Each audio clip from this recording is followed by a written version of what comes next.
Halo RRI. Halo RRI. Halo RRI. Halo RRI. Halo RRI. Halo RRI hadir setiap Senin dan Jumat dari pukul 9 sampai dengan pukul 10 pagi.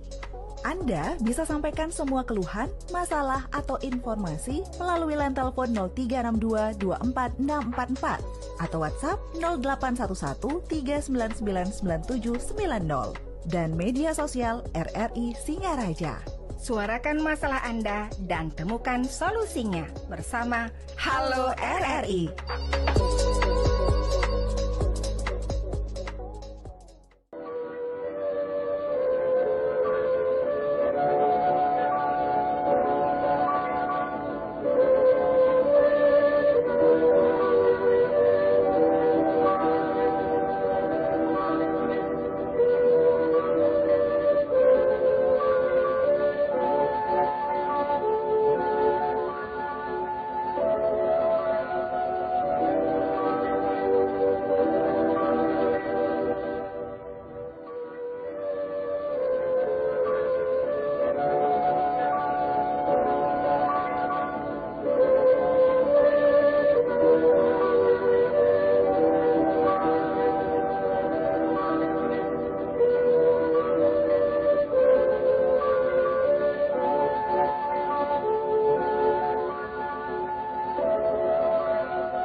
Langsung dari Jalan Gajah Mada 144 Singaraja, Bali. Selamat pagi pendengar, senang sekali saya Rizka Desiandra dapat menyapa Anda kembali tentunya pagi ini dengan bahasan topik yang menarik ya, dengan narasumber yang akan kita kupas nanti hingga pukul 10 waktu Indonesia Tengah. Dan pendengar pagi ini tentunya kami juga masih mengajak atensi Anda untuk dapat beratensi di 24644 serta di 081 13999 9790, dan jangan lupa Anda juga bisa menyematkan komentar Anda di RRI Singaraja Official, dan nanti kita akan bacakan satu persatu dan ditanggapi oleh ketiga narasumber kita yang hadir di studio Pro 1 RRI Singaraja. Dan pagi ini pendengar kami akan mengajak Anda untuk melihat berbagai upaya-upaya yang dilakukan begitu ya untuk bisa membangun zona integritas kantor Kementerian Agama Kabupaten Buleleng menuju TPN 2025. Kami sudah bersama dengan narasumber yang sudah hadir di studio Pro 1 RRI Singaraja, yang sejatinya pagi ini dihadir langsung oleh Kepala Kantor Kementerian Agama Kabupaten Buleleng. Namun dalam perjalanan memang beliau ada kegiatan dan tugas yang tidak bisa ditinggalkan ya. Dan pagi ini kita akan berbincang langsung bersama dengan Ketua Pokja Manajemen Perubahan, Bapak Haji Lewakarma SPD MPD. Selamat pagi Pak Haji. Assalamualaikum warahmatullahi wabarakatuh Pak Haji. Selamat pagi, waalaikumsalam warahmatullahi wabarakatuh. Sehat Pak Haji ya? Sehat, Bariska sehat juga ya. Alhamdulillah sehat Terima juga Pak kasih. Haji. Dan Pak Haji tidak sendirian, kita juga nanti akan membahas ini bersama dengan penyelenggara Buddha yang juga merupakan sekretaris satu ya Pak ya, Zona Integritas, Bapak Nengah Budiaste Piadasi SAG MPD yang sudah hadir juga di studio Pro 1 RRI Singaraja. Selamat pagi. Selamat pagi Pak Nengah gitu ya, Pak Budi ya saya panggilnya ya. Iya. Pak Budi, terima kasih sudah hadir pagi ini tentunya. Dan juga kita juga bersama dengan Sekretaris 2 Bapak Kadek Supri Budi Adnyana SE. Selamat pagi. Selamat pagi Marissa. Pak Supri, kalau saya panggil Pak Budi juga nggak bisa karena sudah ada. Biar nggak double. Baik, dan pendengar, kami nantikan atensi Anda untuk yang bergabung. Nanti kita akan buka di 24644. Saya mau ke Pak Lewa dulu. Pak Haji, ini banyak banget ya ternyata PR dari Kementerian Agama. Dan hari ini, pagi ini berdiri di RRI Singaraja ini, ternyata ada satu lagi tugas besar dari Kementerian Agama Kabupaten Buleleng, yaitu mewujudkan pembangunan zona integritas yang juga diwujudkan dengan layanan-layanan integritas untuk menuju ke predikat WBK dan WBBM. Nah, ini apa sebenarnya Pak Haji, dan apa yang sekarang sedang menjadi concern juga dari Kementerian Agama Kabupaten Buleleng untuk mewujudkan zona integritas itu? Silakan Baik, Pak Haji. terima kasih Mbak Rizka dan kepada para pendengar RRI dimanapun berada. Perlu kami maklumkan bahwa kami yang hadir pada pagi ini dari kantor Kementerian Agama Kabupaten Buleleng merupakan representasi dari tim zona integritas pada kantor Kementerian Agama Kabupaten Buleleng. Saya sendiri dari Pokja Manajemen Perubahan dan hadir pada kesempatan ini Sekretaris 1 dan 2 yang nanti juga akan membicarakan, mengulas banyak hal tentang capaian yang sudah kita lakukan. Pak Rizka, bahwa kita ini di Kementerian Agama Kabupaten Buleleng perjalanannya cukup panjang. Dari sejak 2019 dicanangkannya pembangunan ZI di kementerian itu, kita sudah sejak 2022 berupaya untuk muncul. Jadi sejak 2022 itulah kantor Kementerian Agama Kabupaten Buleleng selalu untuk submit. Nah, submit di sini kita ada aplikasi PMPZI. Di situ adalah penilaian mandiri pembangunan zona integritas yang dimiliki oleh Kementerian Pan-RB. Kenapa kita mengajukan diri? Karena ini adalah bentuk kesanggupan, komitmen, tanggung jawab instansi masing-masing. Nah, kantor Kementerian Agama Kabupaten Buleleng ini sejak 2022 itu berusaha, tahun 2024 inilah baru muncul dan mendapat penilaian sampai menuju TPN. Itu Mbak Rizka. Tahapan penilaian itu sangat panjang sekali, mulai penilaian mandiri yang difasilitasi oleh Kanwil Kementerian Agama Provinsi Bali, didampingi oleh Irjen. Setelah itu nanti akan masuk namanya tim penilai internal.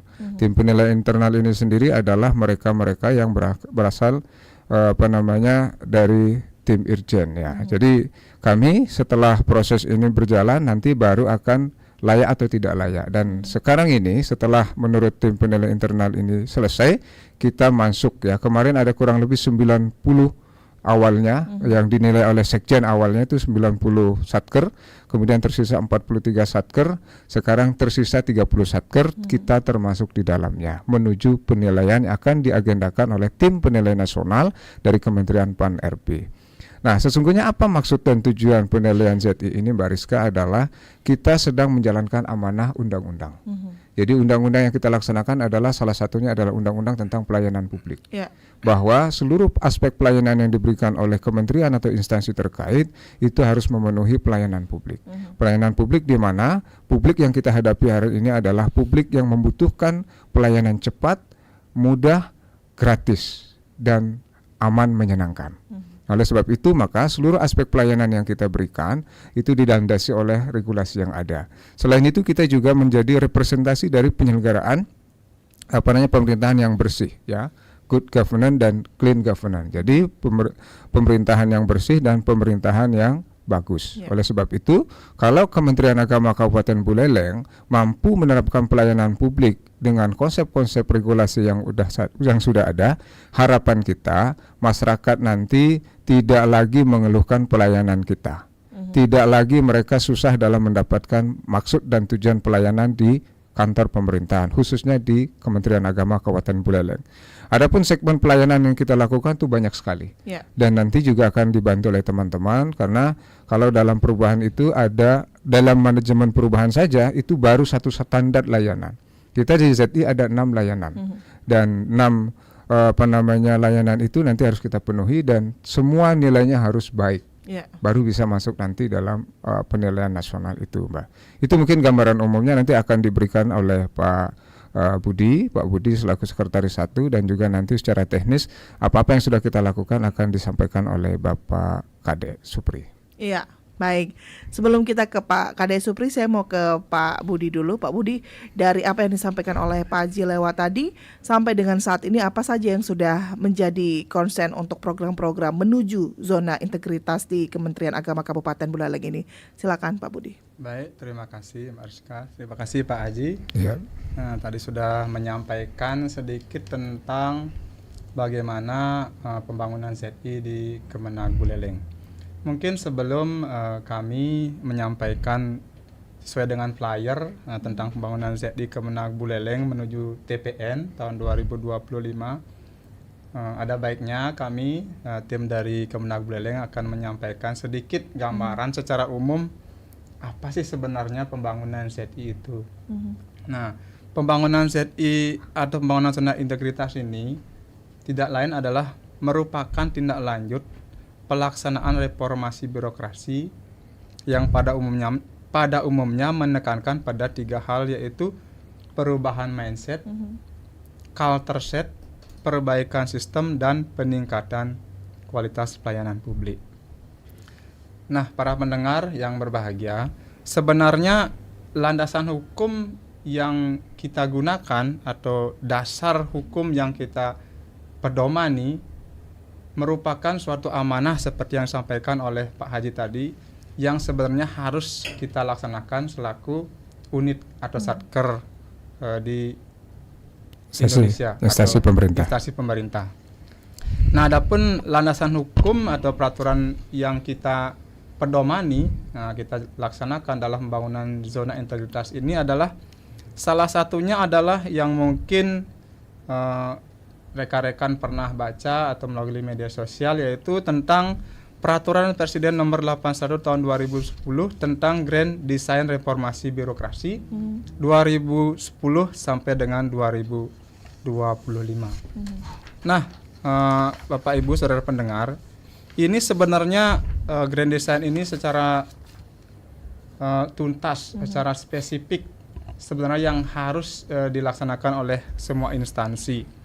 Karena Grand Design undang-undang ini peraturan pemerintah ini adalah tujuannya untuk menjadi pedoman bagi seluruh kementerian atau lembaga dan pemerintah daerah untuk menyusun roadmap reformasi birokrasi secara bertahap, sistematis dan terukur selama periode 2010 sampai 2025.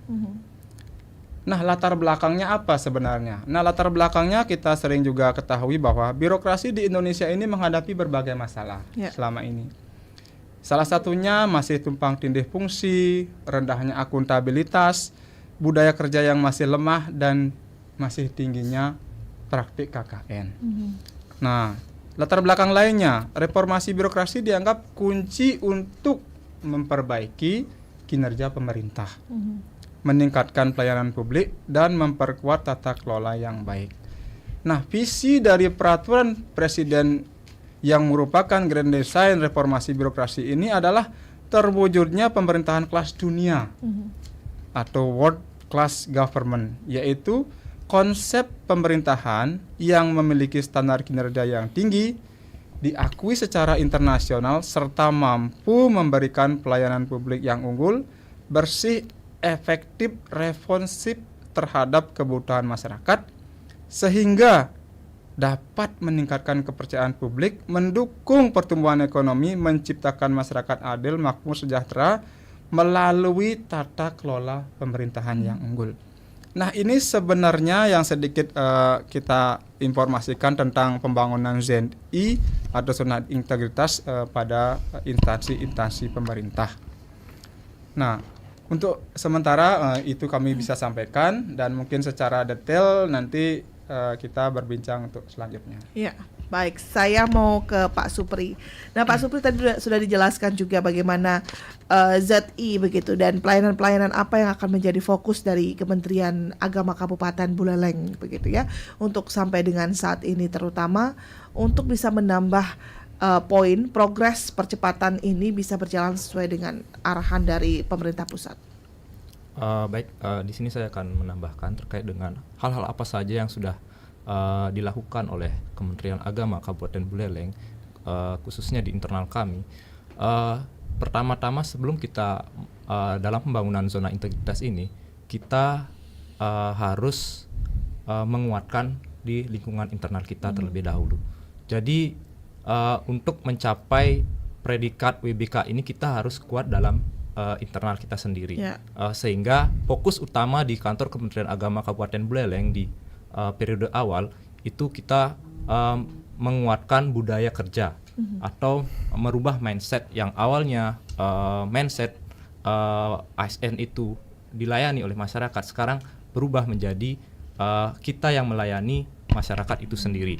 Nah, tentunya hal ini menjadi tantangan yang besar di kantor kita, adanya resistensi dan lain-lain. Nah, itu kita memiliki strategi tersendiri untuk mencoba merangkul teman-teman ASN agar merubah mindset yang awalnya dilayani menjadi melayani. Nah, setelah terjadi penguatan di internal kita, kita mulai mengembangkan pada pelayanan publik. Nah, di sana kita menguatkan dari segi pelayanan, peningkatan fasilitas layanan dan peningkatan layanan di bidang IT atau seperti pelayanan online. Itu hal-hal yang kita lakukan untuk mencapai pembangunan zona integritas untuk menuju wilayah birokrasi bersih dan melayani. Iya, baik. Sejauh ini sudah dilakukan, Pak Supriya? Sudah. Kita sudah melakukan berbagai macam sosialisasi, baik itu kita melakukannya secara offline seperti banner, spanduk, dan kita juga sudah mengkampanyekan pembangunan zona integritas kita di media sosial kita seperti IG, YouTube, dan juga di media sosial seperti TikTok. Iya, baik. Sebelum saya kembali ke Pak Lewa, kita sapa dulu pendengar. Sudah ada yang ikut bergabung di 24644. Boleh, silakan Mbak Rizka. Yang akan memberikan support ataupun bisa memberikan semangat nih untuk para ASN di Kementerian Agama Kabupaten Buleleng. Selamat pagi RRI. Halo, selamat pagi RRI. Selamat pagi RRI Astawa yang Bungkulan. Apa Astawa di Bungkulan? Silakan Pak. Selamat menyambut RRI ke-80. Siap, selamat menyambut RRI. Bangsa Indonesia tetap mempertahankan sesuai dengan tema daripada HUT ke-80, bersatu, rakyat sejahtera, Indonesia maju. Saya harapkan tetap maju, walaupun dalam hal ini kemajuan kita tapi tetap kita berupaya untuk terus maju. Nah, kita ingin bertanya dengan Pak Haji nih. Siapa salah? Sesuai dengan perintah Pak Prabowo mungkin kepada menterinya, Menteri Agama begitu. Di dalam hal pelaksanaan naik haji nih, itu akan dilaksanakan secara lintas sektoral agama. Makanya beliau kalau nggak salah yang dengar bahwa oleh melalui lintas agama membantu masyarakat yang naik haji. Nah, pertanyaan lain yang kira belum saya dengar permasalahan masyarakat yang naik haji ring Kabupaten Buleleng tidak ada, katanya ada permasalahan. Cuma ditang ingatan saja tolong kalau betul-betul orang yang naik haji itu umurnya sampai 70, 80 atau 60 ke atas itu diperhatikan kesehatannya, sehingga beliau-beliau itu akan tidak mempunyai permasalahan apabila sudah diada di Mekah. Dan terima kasih Om Cantik. Pak Astawa, terima kasih atas atensinya, luar biasa sekali begitu ya, menyoroti berbagai hal yang memang dilakukan begitu oleh Kementerian Agama Kabupaten Buleleng, dan itu merupakan salah satu poinnya juga ya Pak Lewa ya, betul. untuk bisa mewujudkan apa yang namanya zona integritas. Di belakang Pak Astawa, sebelum kita tanggapi apa yang disampaikan oleh Pak Astawa, kami masih buka untuk atensi Anda di 081 13999790 dan juga di via WhatsApp di 081 13999790 dan juga di 24644. Baik, selagi kita menunggu Pak Aji bisa langsung ditanggapi tadi beberapa hal yang memang menjadi sorotan dari Pak Astawa, dari pelayanan yang dilakukan, kemudian juga apa saja yang memang menjadi perhatian pada saat misalnya penyelenggaraan haji begitu, agar tidak terjadi hal-hal yang tidak kita inginkan. Silakan Pak Aji Lewa. Terima kasih Pak Astawa, ini memang beliau selalu hadir kalau saya on air itu. Jadi penyelenggaraan haji tahun ini adalah penyelenggaraan haji terakhir dari Kementerian Agama, Mbak Rizka. Dari 75 tahun Kementerian Agama melaksanakan pelayanan haji, tahun depan itu akan dialihkan ke Badan Pengelola Haji. Badan yang dibentuk oleh Presiden setingkat kementerian yang nanti memang bertugas khusus untuk mengelola perhajian. Jadi tahun ini adalah tahun yang terakhir.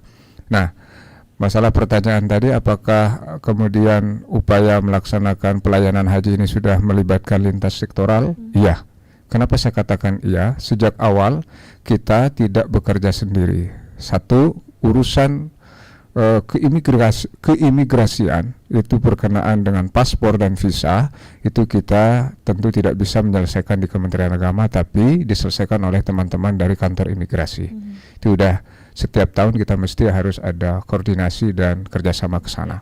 Yang kedua, urusan pelayanan kesehatan dari mulai puskesmas tingkat kecamatan, setiap warga sesuai dengan kecamatan masing-masing dia akan berkoordinasi dengan puskesmas terdekat untuk pendataan kesehatan atau yang disebut dengan istitoah kesehatan di setiap jamaah haji, sampai kepada nanti Dinas Kesehatan secara terpusat akan mengintegrasikan data bekerja sama dengan rumah sakit untuk MCU, medical check up, yang akan nanti memastikan jamaah ini layak atau tidak layak terbang, layak atau tidak layak berangkat. Karena seiring dengan usia, banyak jamaah haji yang memang dinyatakan banyak sekali persoalan-persoalan di medisnya, sehingga memang memerlukan para ahli, dalam hal ini dokter, untuk menetapkan ini boleh atau tidak berangkat.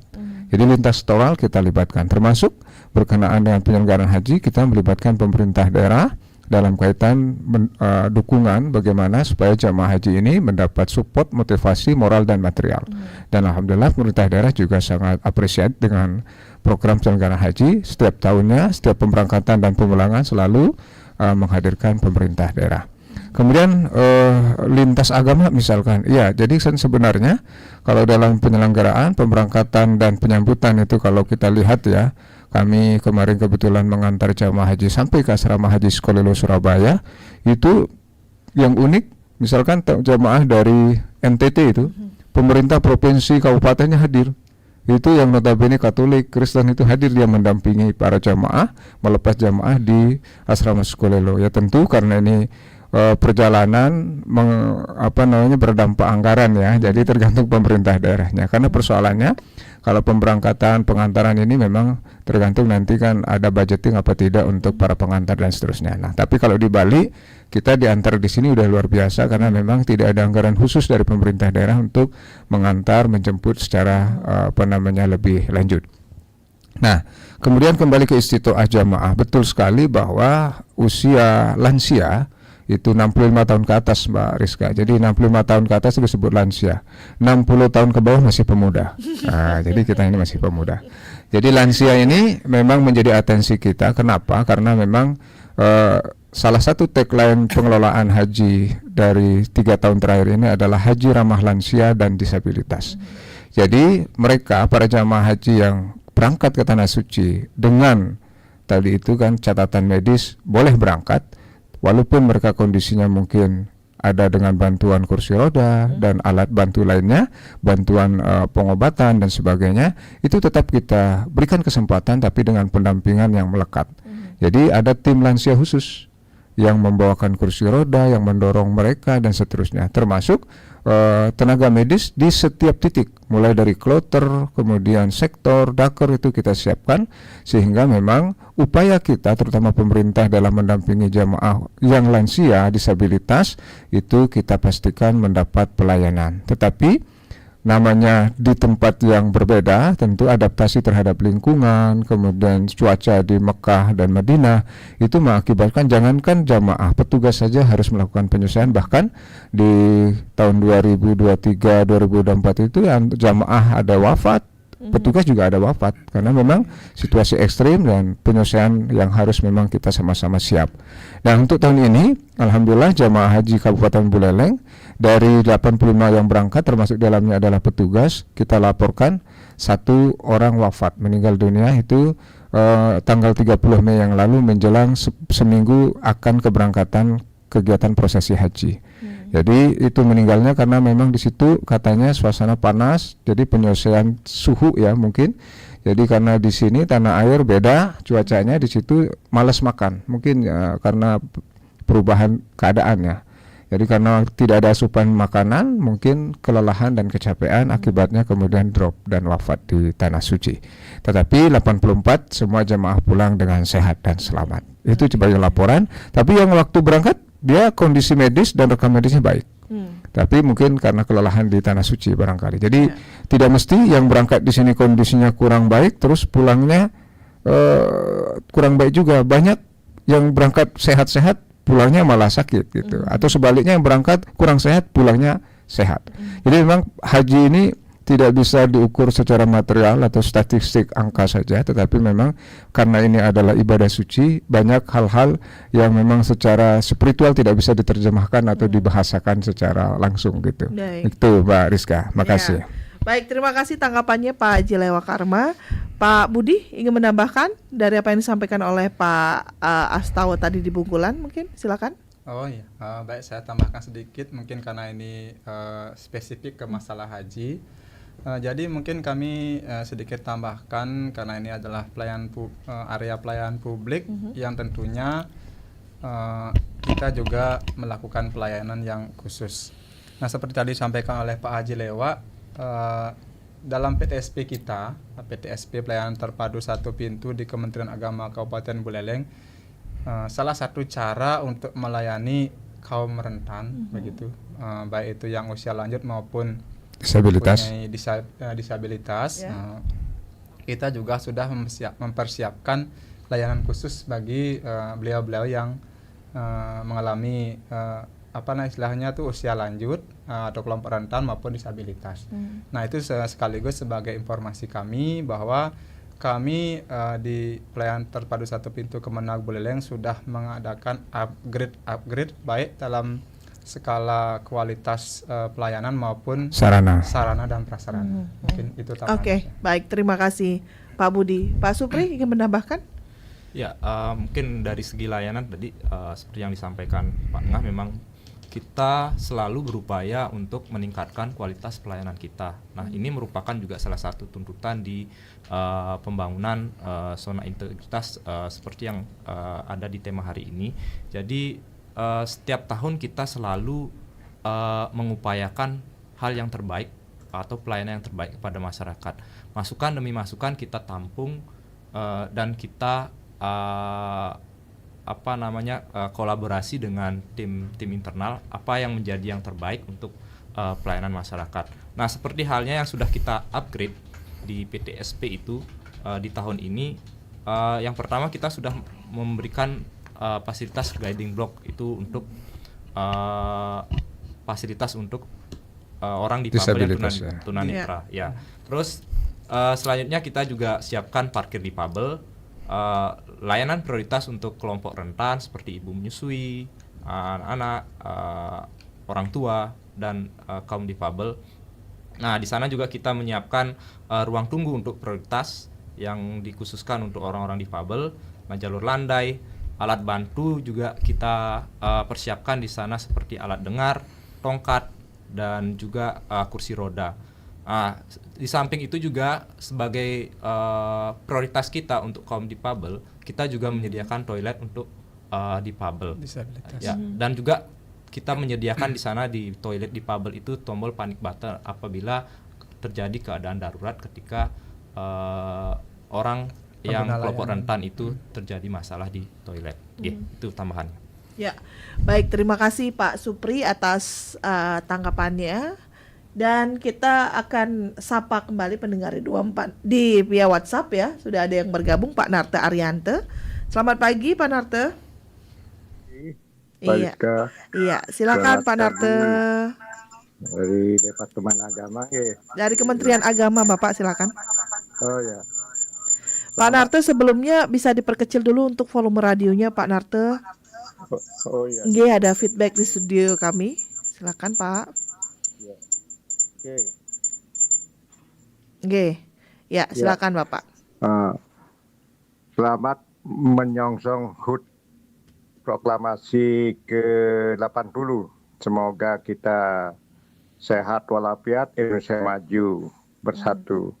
Nah, saya mendengar berita nyambung bencana musibah kapal di laut Bali ya, Iya. di Ketapang itu dan di mana terbakar.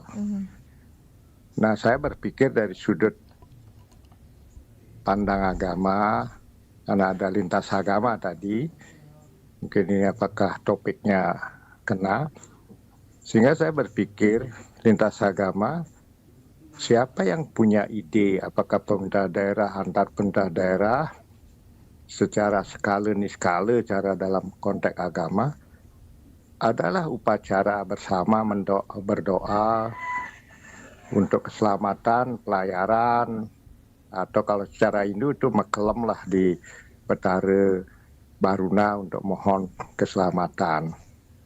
Sehingga ya itu upaya, keyakinan, kepercayaan, dan secara konteks agama.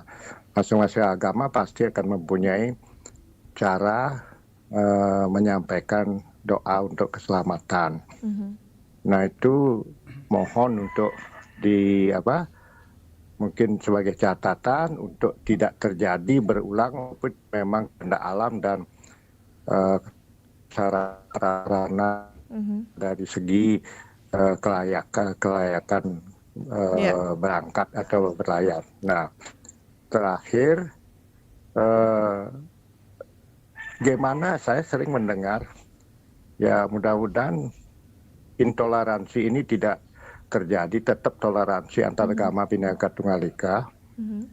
Mendirikan tempat-tempat ibadah itu untuk syarat-syaratnya apa, sehingga masyarakat tahu, jangan sampai ada gini, wih, di dini nih, tongos sembahyang dini. Nah, artinya dia kan tidak ngerti padahal sudah dapat izin misalnya, sehingga pemahaman ini perlu disampaikan karena Pak Jokowi Presiden dulu kan berikanlah tempat ibadah berdiri sesuai dengan agama kepercayaan Indonesia berbineka tunggal ika. Jadi syarat-syaratnya apa, kemudian izin dari siapa, ada IMB, sehingga masyarakat tidak ada istilah mayoritas minoritas. Ini perlu disampaikan untuk pengertian pemahaman masyarakat. Sekian, terima kasih. Om Santi Santi. Baik, terima kasih Pak Narte Ariante ya sudah ikut bergabung tentunya di Sudirman. Ini terkait dengan beberapa layanan ya Pak Aji ya. Ini terkait dengan misalnya terjadi musibah, apakah memang ada layanan berupa layanan yang berdoa bersama untuk berdoa keselamatan daripada misalnya pelayaran atau mungkin aktivitas-aktivitas lainnya. Kalau di Kementerian Agama difasilitasi tidak untuk layanan-layanan semacam ini? Mungkin dijawab dulu oleh Pak Aji Lewakarma, nanti akan ditambahkan oleh Pak Budi dan juga Pak Supri. Silakan Pak Aji. Terima kasih Mbak Rizka, juga kepada Pak Narto yang sudah ikut ambil bagian dalam dialog ini interaktif. Pertama, karena beliau mengangkat kasus kapal tenggelam dan kemudian relevansinya dengan doa lintas agama. Bahwa kasus kapal tenggelam ini kan sebenarnya udah kejadian kesekian kali ya. Tidak hanya kapal tenggelam, transportasi darat dan udara pun tidak pernah lepas dari musibah kan gitu. Kemudian perlu kami sampaikan bahwa ini juga berkenaan juga dengan pelayanan publik. Kalau di transportasi umum itu kan pelayanan publik juga. Mau di kapal, kereta api, bis dan sebagainya termasuk pesawat. Itu biasanya kalau di pesawat dan kereta api itu kan disiapkan ada lembar buku doa sesuai dengan agama. Ya, kalau kita naik pesawat, naik kereta api itu mesti ada itu. Nah, saya memang agak ini ya, beberapa pengalaman kali nyebrang di kapal, baik itu yang di Padang Bayi maupun yang di Ketapang itu atau Gilimanuk, itu memang tidak ada itu SOP dari perjalanan untuk dalam hal ini kan mengajak untuk berdoa. Tetapi tentu sebagai orang beragama memiliki keyakinan dan tradisi masing-masing kan gitu. Sehingga ya kalau kami di Muslim ya biasa berdoa Bismillahirrahmanirrahim wa mursaha. Ya mohon keselamatan dalam perjalanan itu. Begitu juga dengan umat yang lainnya. Nah, memang setiap pelayanan publik ini harus menyiapkan SOP itu.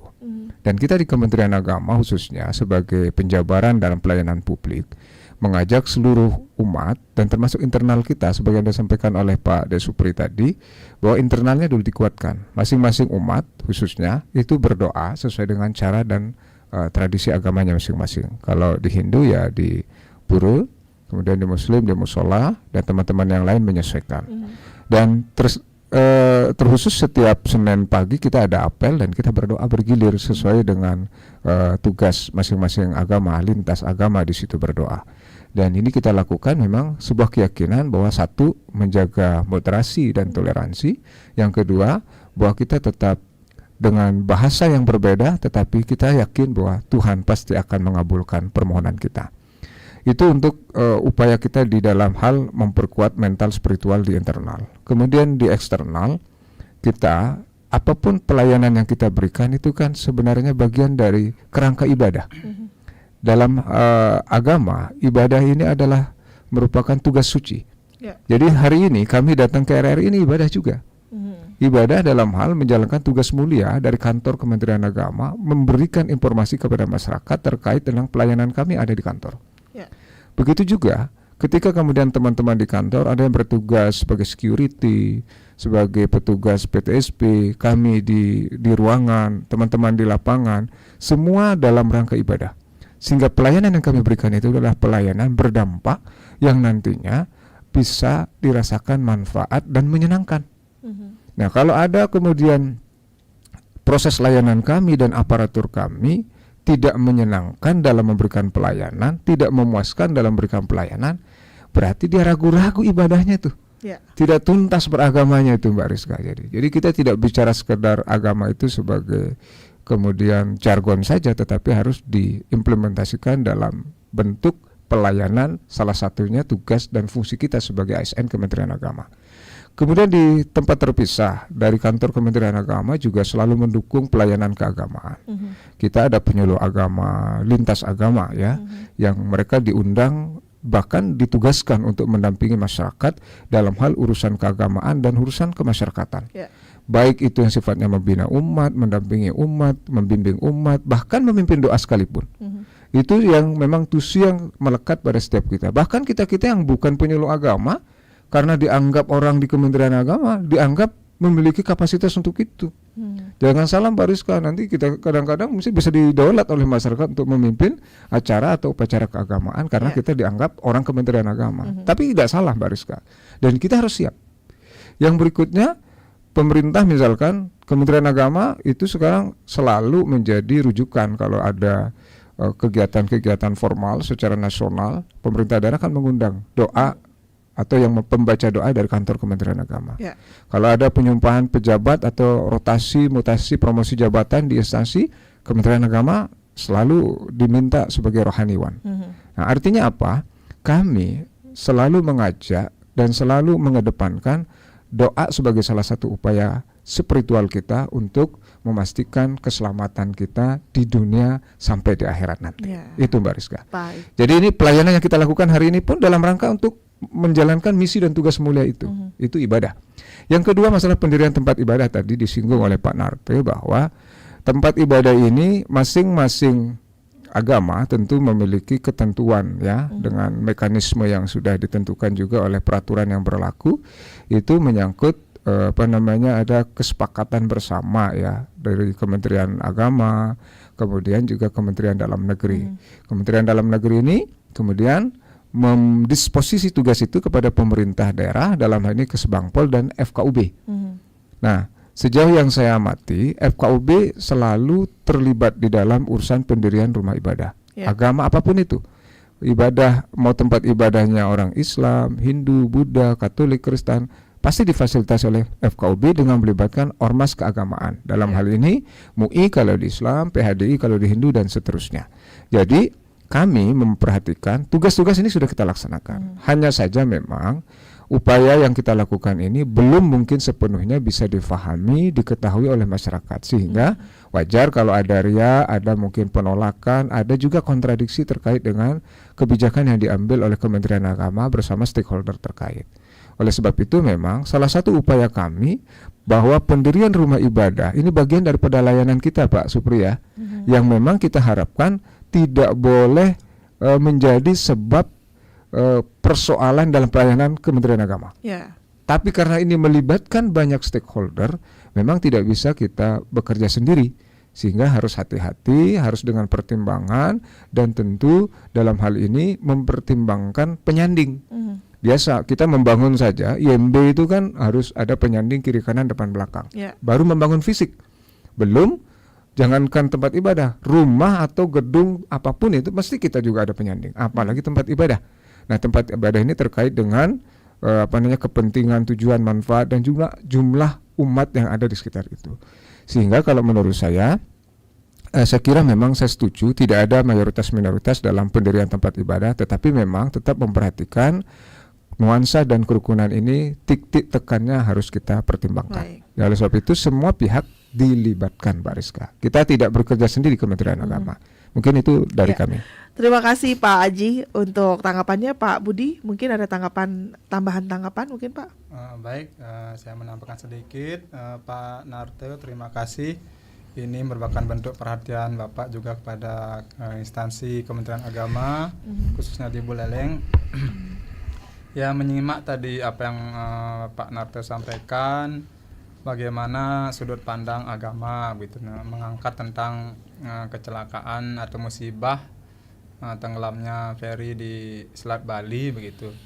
Ya, tentunya kami selaku Kementerian Agama seperti tadi sudah disampaikan oleh Pak Haji Lewat, kita juga sudah melaksanakan doa-doa, baik doa keselamatan untuk mencegah terjadinya hal-hal yang mungkin atau musibah yang mungkin tidak kita inginkan. Dan andai kata pun seperti sekarang musibah itu sudah terjadi, ya kita juga mempunyai upaya-upaya.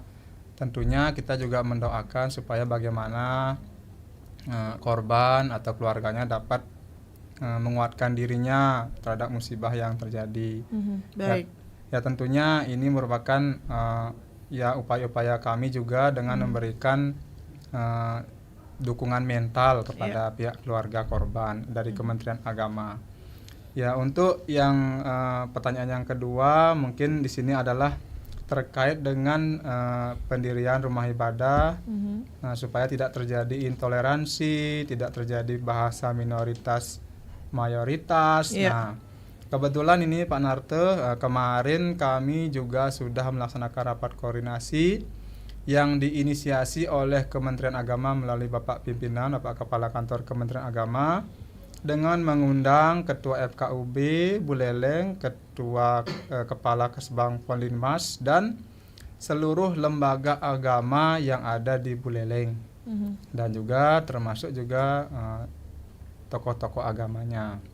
Nah, di situ juga salah satunya Bapak kita menginisiasi bagaimana kita melaksanakan deteksi dini terhadap untuk mencegah hal-hal yang seperti Pak Narte sampaikan tadi, untuk mencegah intoleransi tersebut. Baik. Nah, perihal pendirian rumah ibadah yang memang kita bisa ketahui bersama, kita juga bisa search di Google atau lihat di media sosial, itu sudah ada yang sering kita dengar juga ada peraturan bersama Menteri Agama dan Menteri Dalam Negeri nomor 8 dan 9 itu yang di dalamnya memang tertuang syarat-syarat pendirian rumah ibadah. Baik. Nah, kebetulan kami di Kementerian Agama juga melayani, salah satu layanan kami dalam hal ini Kementerian Agama adalah melayani rekomendasi dari pembangunan rumah ibadah.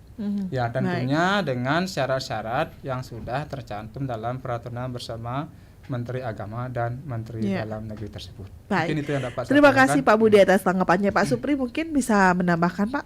Ya, mungkin di sini terima kasih atas pertanyaannya Pak Narto sebagai pedulian kita bersama. Saya di sini sedikit menambahkan terkait dengan situasi internal di Kementerian Agama Kabupaten Buleleng. Terkait dengan masalah intoleransi. Jadi Kementerian Agama itu kita sebagai ujung tombak untuk menjaga toleransi antar umat beragama, khususnya di Kementerian Agama Kabupaten Buleleng.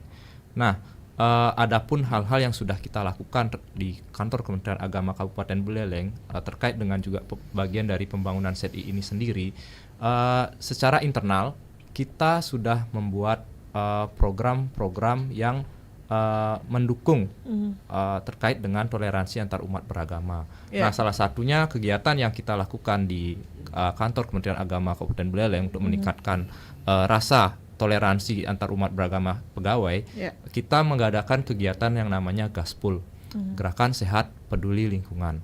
Nah, di sini yang menjadi fokusnya itu adalah gerakan sehat.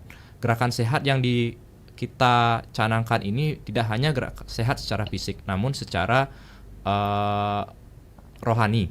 Jadi kita setiap hari Jumat mengadakan suatu penyuluhan lintas agama. Jadi semua pegawai Kementerian Agama Kabupaten Buleleng mendengarkan penyuluhan dari berbagai sektor multi agama. Jadi di sana meningkatkan rasa toleransi antar umat beragama. Jadi Kristen memberikan penyuluhan kepada umat Hindu, Buddha dan lain-lain. Begitu juga sebaliknya agama Buddha memberikan penyuluhan ke umat-umat yang lain. Jadi ini sebagai bentuk menjaga toleransi kita bersama di antar umat di internal kita. Nah, selanjutnya di bagian eksternal. Nah, kita memiliki penyuluh lintas sektor. Jadi kita ada penyuluh agama Hindu, penyuluh Buddha, penyuluh agama Islam. Mereka semua bergerak ke lapangan untuk melakukan sosialisasi di masing-masing agama. Nah, itu yang dilakukan dari Kementerian Agama Kabupaten Buleleng. Nah, untuk syarat-syarat terkait dengan rekomendasi tempat ibadah. Jadi agar tidak bingung mungkin Pak Narto menentukan apa-apa saja syarat rekomendasi tempat ibadah, kita sudah punya aplikasi yang namanya Simpati. Layanan online. Ya, ini layanan online kita yang sudah kita luncurkan. Jadi nanti Pak Narto bisa nanti mengakses layanan online kita melalui simpatibuleleng.id. Nah, di sana nanti bisa melihat 37 layanan kita di Kementerian Agama Kabupaten Buleleng dengan berbagai satker yang ada. Misalnya Pak Narto ingin mencari layanan tempat pendirian rekomendasi tempat ibadah pura, misalnya. Nah, di sana sudah ada di aplikasi di bagian urusan agama Hindu. Untuk syarat-syaratnya sudah ada di sana. Terima kasih Pak Supri atas tanggapannya ya. Untuk informasi lebih lengkap mungkin nanti bisa melihat di aplikasi Simpati itu. Betul. Baik. Tidak terasa juga waktu kita sudah hampir mendekati pukul 10 waktu Indonesia Tengah. Pendengar, terima kasih untuk atensi Anda dan juga terima kasih untuk yang sudah bergabung di 24644. Mungkin bisa menyampaikan terakhir kita akan dengarkan closing statement singkat ya terkait dengan upaya-upaya yang akan dilakukan menuju zona integritas sebagai salah satu representasi dari Kabupaten Buleleng untuk di Kementerian Agama Kabupaten Buleleng tentunya. Bisa dari Pak Haji, silakan Pak Haji bisa memberikan closing statement singkat saja. Terima kasih Mbak Rizka. Pada prinsipnya kedatangan kami hari ini ke Pro 1 RRI dalam rangka menyampaikan kepada seluruh masyarakat Kabupaten Buleleng bahwa kantor Kementerian Agama Kabupaten Buleleng memerlukan doa dan dukungannya dalam rangka mencapai penilaian tim penilai nasional yang akan meloloskan kita nanti kepada ZI WBK, wilayah bebas dari korupsi. Dan tentu apa yang kita sampaikan dari awal tadi itu dimaksudkan dalam rangka perbaikan pelayanan dan memberikan optimalisasi pelayanan publik kepada masyarakat dan umat. Untuk diketahui per hari ini hasil survei kita, alhamdulillah sudah terjadi peningkatan yang luar biasa dari indeks persepsi anti korupsi dari triwulan 1 3,89 menjadi triwulan 2 ini 3,90. Kemudian indeks persepsi kualitas pelayanan kita dari angka 3,86 menjadi 3,87 dengan status baik sekali. Dengan demikian kami punya rasa percaya diri untuk terus memberikan pelayanan terbaik kepada masyarakat melalui pelayanan yang ada. Pelayanan offline silakan Bapak Ibu datang ke Kementerian Agama, ada PTSP dengan berbagai inovasi layanan yang kita siapkan, dan pelayanan online ada simpati.id, bisa diklik untuk mencari 37 jenis layanan. Dan bila mana belum sempat ke PTSP dan layanan simpati, bisa juga berkunjung di MPP. Ada salah satu outlet kami buka untuk pelayanan di MPP tentang Kementerian Agama. Terima kasih. Baik, terima kasih Pak Lewa. Pak Budi silakan bisa memberikan closing statement singkatnya, silakan. Baik, terima kasih. Seperti yang sudah disampaikan oleh Pak Haji Lewa tadi, kita datang ke sini untuk menginformasikan kepada masyarakat mengenai layanan-layanan kami yang ada di Kementerian Agama. Ya, tentunya banyak yang sudah kita laksanakan dari pembangunan zona integritas ini. Pertama, kita sudah melakukan penilaian internal, dan yang selanjutnya secara ringkas kita juga sudah dinilai oleh Inspektorat Jenderal. Nah, kemudian sekarang kita akan dinilai oleh tim penilaian nasional yang dalam hari ini Menpan RB. Nah, melalui upaya-upaya yang sudah disampaikan tadi secara luas oleh Pak Haji Lewa, oleh Pak Supri, tentunya sudah sangat lengkap, sangat jelas bahwa layanan kami sekarang ini tidak hanya melalui offline. Ya, yang paling utama yang menjadi prioritas kami, yang dari andalan kami adalah paperless. Baik, terima kasih Pak Budi ya. Kita ke Pak Supri, silakan bisa berikan untuk closing statement singkat saja Pak Supri. Baik, terima kasih. Di sini kami Kantor Kementerian Agama Kabupaten Buleleng sangat berkomitmen untuk pembangunan zona integritas ini. Jadi kami selalu berupaya untuk meningkatkan kualitas pelayanan kita dan merubah serta memperbaiki sistem-sistem yang ada. Oleh karena itu, dukungan dari masyarakat Kabupaten Buleleng tentunya menjadi support bagi kami untuk menuju wilayah birokrasi bersih dan melayani. Terima kasih Pak Supri, Pak Budi dan juga Pak Haji Lewa ya atas waktunya bersama kami. Tidak terasa untuk dialog Hai Balik Ken pagi ini kita harus sudahi karena sudah mendekati pukul 10 waktu Indonesia Tengah, dan kita harapkan semoga upaya-upaya yang dilakukan ini bisa melancarkan gitu ya upaya untuk menuju ke WBK dan WBBM untuk Kementerian Agama Kabupaten Buleleng. Dan pendengar, saya Rizka Desiandra pamit dari ruang dengar Anda. Tetaplah bersama kami untuk menyaksikan dan juga mendengarkan acara-acara menarik lainnya di Pro 1 RRI Singaraja, kanal informasi dan inspirasi. Selamat pagi. Selamat pagi. Terima kasih Mbak Rizka.